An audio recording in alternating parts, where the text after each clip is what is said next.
Shereen Bhan caught up with Niti Ayog's Vice Chairman Arvind Panagariya and began by asking him about the China factor and how concerned India should be about the impact of the slowdown in China, global growth, and what that meant for India. Take a look. To me, at the end of the day, global economy is whether or not or how fast global economy grows is less important. What is much more important is what we do here at home. Let me explain. Now, China grew from 1995 onwards, or even before that actually, but at 10% China has been growing for the last 3 decades. Take the figures from 1995 to 2013 for OECD growth, only 1.4%. It's not as if China grew because OECD countries were growing very rapidly.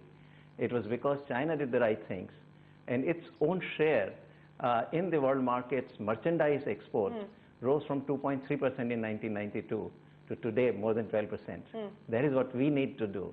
Do the right things so that we acquire. Today, our share in the world exports is only 1.75%. This is on merchandise exports. Services we have a little bit more. Take this to 6% in the next 5 to 6 years. I think that's what we need to do. Okay. At this point in time, it doesn't look like the export picture is going to improve significantly, even though the government is putting out arguments saying that the fall is really not that significant if you actually, do away with the fall as far as oil is concerned. But I'll get to exports in just a second. Also, a quick comment on the recent yuan devaluation and what that will mean as far as Indian exports are concerned. Yeah. No, I think this does.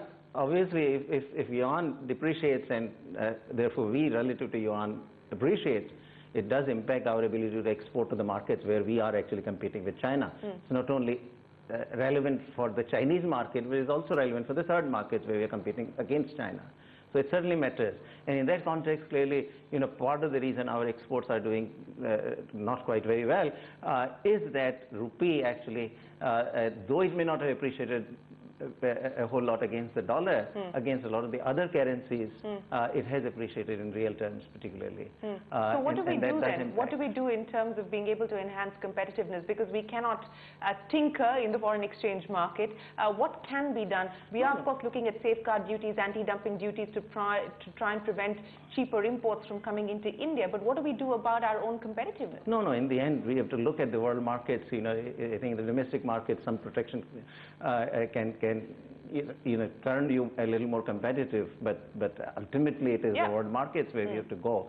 And so, not sure what you meant by we cannot do anything in the foreign exchange market. Certainly we have had a history of intervening in the foreign exchange market. So should we intervene at this point in time, because the government's approach so far has been hands off? Yeah, that's a decision for the Reserve Bank of India, as far as I understand. It's not a decision for the government of India, but certainly, historically, we have actually managed the exchange rate. We've never said that we are on a free exchange rate regime. We have always said the time is right for the Reserve Bank to intervene? I think I'll leave that for the Reserve Bank of India governor to decide, but it is an instrument in our hands, certainly.